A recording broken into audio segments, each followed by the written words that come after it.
Hey everyone, welcome back. And this Bleach Manga chapter 565 entitled The God Is You.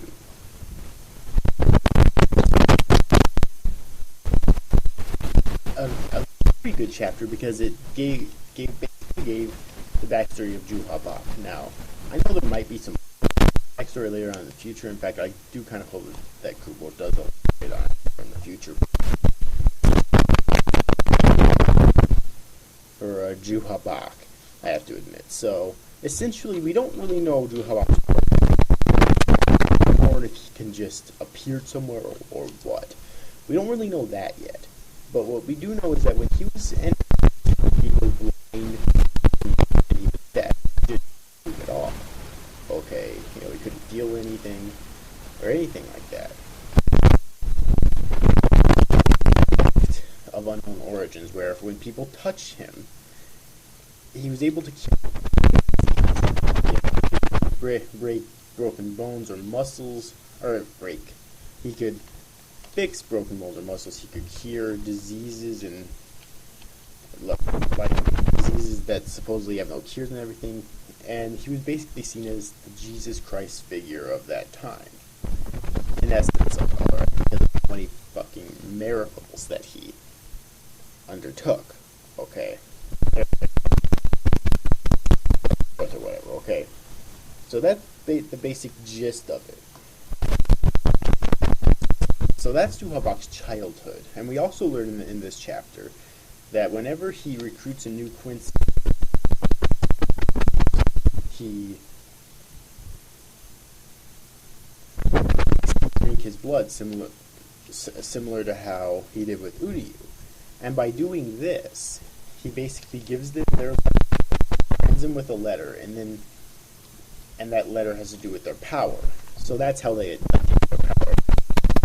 That because, okay, if we already knew that the Quincy's obviously had their Quincy powers, which included their full standing or holy form,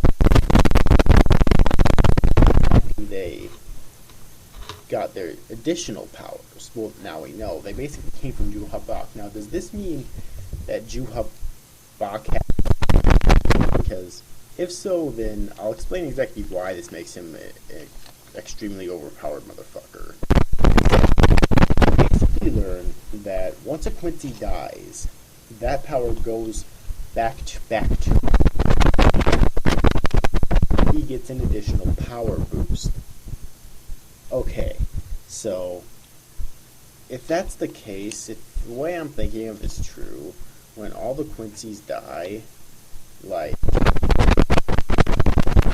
if he's truly able to have all of their powers,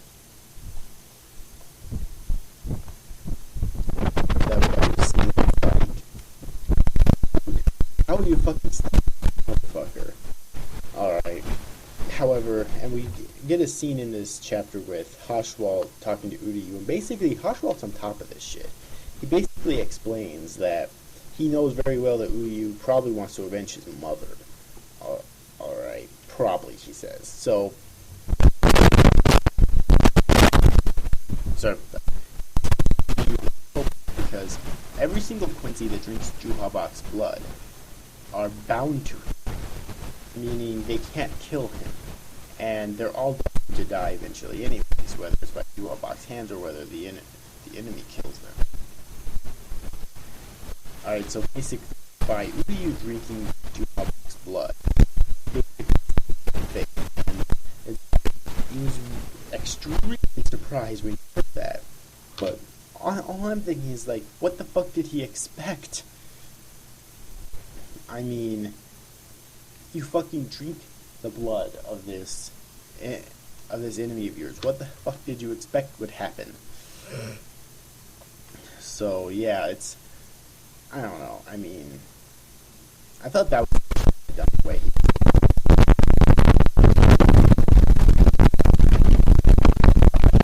While Hashwald and Uryu are talking here, he's absorbing the souls, or rather the powers of the fallen Quincy since he's been awake, because he's only Hashwald when he's sleeping is when he's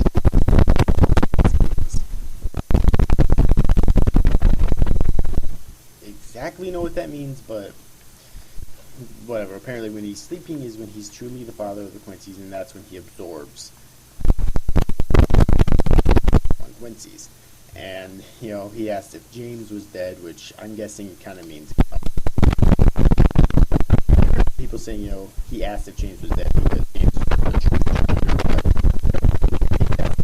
because it's masculine who had the letters and the powers. So my guess is that obviously it's because James was incinerated by masculine, which meant that James would not be able to come back, which meant that Mask would not be able to come back from James's cheering. So Juhabak asked if James was dead because he knew that, okay, James would come to him and Mask would be coming to him very shortly. Okay.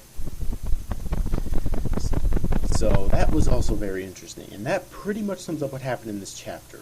Now, I really like this chapter because it revealed so much about masculine. There was no fighting at all in this chapter, no bloodshed at all. It was all exposition, and Kubo likes to do that a lot. He'll throw in like major fights for several chapters, then he'll throw in just exposition chapters, and maybe once in a while he'll throw in like a chapter or two that's like half fighting and half exposition, you know, half and half.